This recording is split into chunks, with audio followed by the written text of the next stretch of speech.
Chapter 5. Now Hiram king of Tyre sent his servants to Solomon when he heard that they had anointed him king in place of his father, for Hiram always loved David. And Solomon sent word to Hiram, "You know that David my father could not build a house for the name of the Lord his God because of the warfare with which his enemies surrounded him, until the Lord put them under the soles of his feet. But now the Lord my God has given me rest on every side. There is neither adversary nor misfortune. And so I intend to build a house for the name of the Lord my God, as the Lord said to David my father, Your son, whom I will set on your throne in your place, shall build the house for my name. Now therefore command that cedars of Lebanon be cut for me, and my servants will join your servants, and I will pay you for your servants such wages as you set, for you know that there is no one among us who knows how to cut timber like the Sidonians." As soon as Hiram heard the words of Solomon, he rejoiced greatly and said, "Blessed be the Lord this day, who has given to David a wise son to be over this great people." And Hiram sent to Solomon, saying, "I have heard the message that you have sent to me. I am ready to do all you desire in the matter of cedar and cypress timber.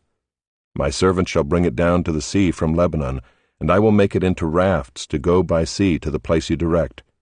And I will have them broken up there, and you shall receive it. And you shall meet my wishes by providing food for my household." So Hiram supplied Solomon with all the timber of cedar and cypress that he desired, while Solomon gave Hiram 20,000 cores of wheat as food for his household, and 20,000 cores of beaten oil. Solomon gave this to Hiram year by year, and the Lord gave Solomon wisdom as he promised him. And there was peace between Hiram and Solomon, and the two of them made a treaty. King Solomon drafted forced labor out of all Israel, and the draft numbered 30,000 men. And he sent them to Lebanon, 10,000 a month in shifts. They would be a month in Lebanon and 2 months at home. Adoniram was in charge of the draft. Solomon also had 70,000 burden-bearers and 80,000 stone-cutters in the hill country, besides Solomon's 3,300 chief officers who were over the work, who had charge of the people who carried on the work. At the king's command they quarried out great, costly stones in order to lay the foundation of the house with dressed stones. So Solomon's builders and Hiram's builders and the men of Gebal did the cutting and prepared the timber and the stone to build the house. Chapter 6. In the 480th year after the people of Israel came out of the land of Egypt, in the 4th year of Solomon's reign over Israel, in the month of Ziv, which is the 2nd month, he began to build the house of the Lord. The house that King Solomon built for the Lord was 60 cubits long, 20 cubits wide, and 30 cubits high.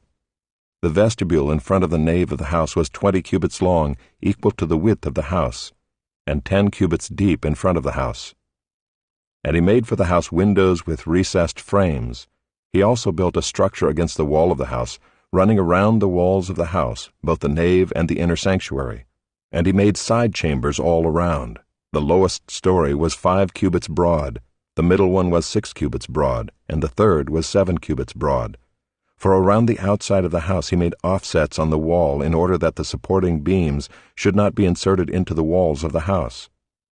When the house was built, it was with stone prepared at the quarry, so that neither hammer nor axe nor any tool of iron was heard in the house while it was being built.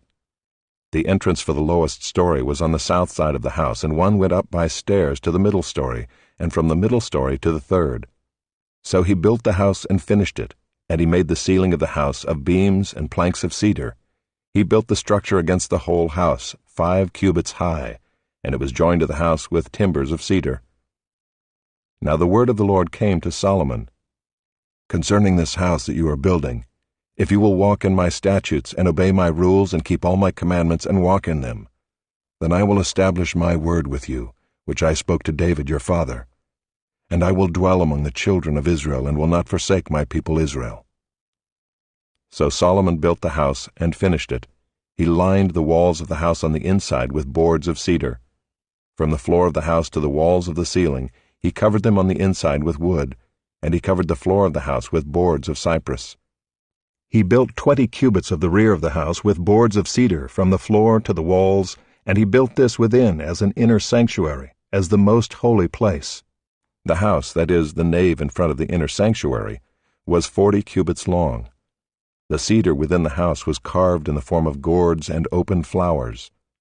All was cedar, no stone was seen.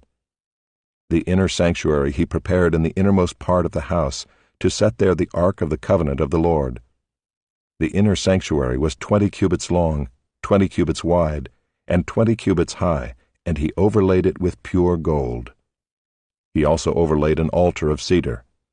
And Solomon overlaid the inside of the house with pure gold, and he drew chains of gold across in front of the inner sanctuary, and overlaid it with gold.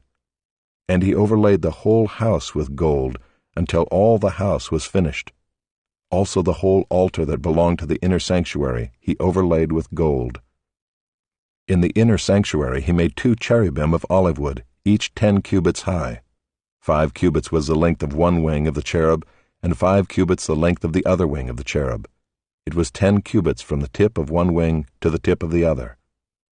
The other cherub also measured 10 cubits.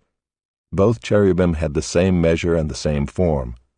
The height of one cherub was 10 cubits, and so was that of the other cherub. He put the cherubim in the innermost part of the house, and the wings of the cherubim were spread out so that a wing of one touched the one wall, and a wing of the other cherub touched the other wall. Their other wings touched each other in the middle of the house, and he overlaid the cherubim with gold. Around all the walls of the house he carved engraved figures of cherubim and palm trees and open flowers in the inner and outer rooms. The floor of the house he overlaid with gold in the inner and outer rooms. For the entrance to the inner sanctuary he made doors of olive wood. The lintel and the doorposts were 5-sided. He covered the 2 doors of olive wood with carvings of cherubim, palm trees, and open flowers. He overlaid them with gold and spread gold on the cherubim and on the palm trees.